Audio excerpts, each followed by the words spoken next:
The cost will be in the tens of billions of dollars, not so much because a major city was hit, but because two states were hit hard by rain and floods and winds. In fact, our intrepid reporters in the storm's wake tell us rivers have yet to crest in the Carolinas. That means more damage to come. It also means there are few estimates of the cost yet.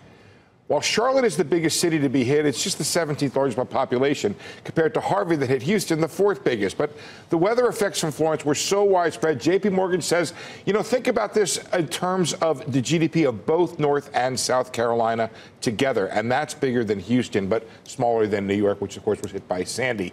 That said, the typical effects of these storms are to cause deep pain in the local and regional economies, but rarely have much impact on the broader U.S. economy.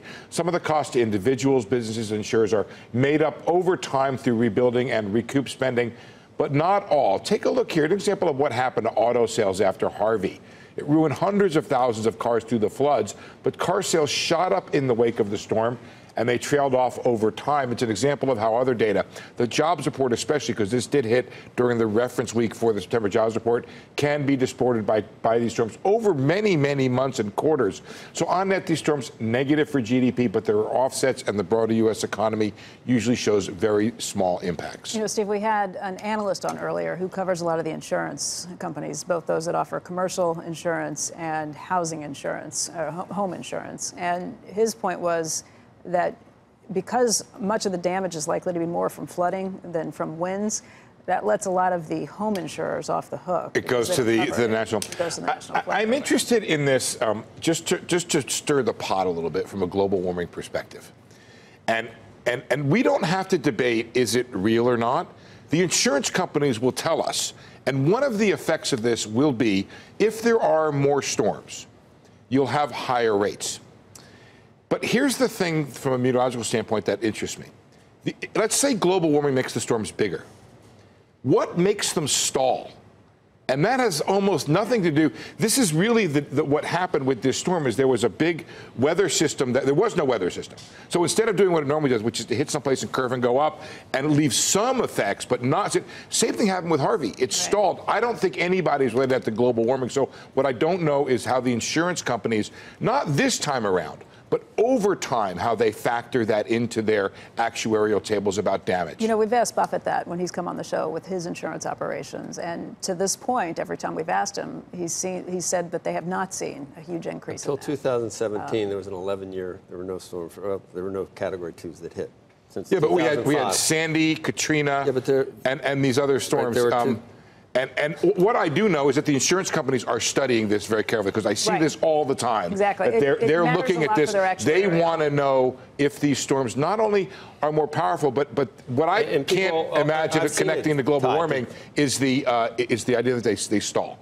And that's really the big deal. There's plenty of places that are tying it to global warming already. Plenty of them. I've seen it on Twitter.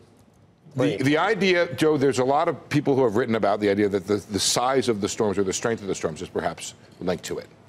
And the slow move, everything is linked. But the slow movement, I don't see how that gets linked. Well, I don't see how either. But in fact, any of the links that you see they say could be. It's never, there isn't any actual, in anecdotes and feelings and must be feelings and things like that are not. But there have been more storms that have stalled out, and I saw kind of a list of all. I don't even know if that's true either. Certainly it's the big deal in Florence, and it was the big deal in Harvey. It's hard to say. They came and they did not leave. But then we don't know. That's how you get these terrible flood damage. The 19th century, 18th century, 17th century. You don't know any of the, and it's such a small time frame that you're talking about. It's worth looking at whether or not they actually have stalled more than they did. Fair to say, insurance companies are checking it out, and we'll see what that means in terms of rate raises that they hope to. Buffett has sort of, he didn't laugh, but he sort of did say after 2005 when we went through the entire alphabet that premiums went up, and that was a very good time because for the next 11 years they collected the premiums and didn't pay out. Good time to be in the insurance because for the next 11 years it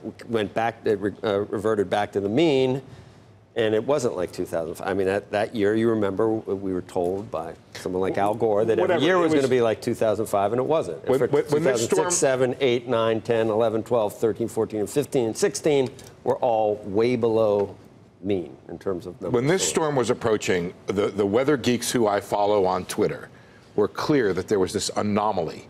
There was no weather movement over the eastern United States.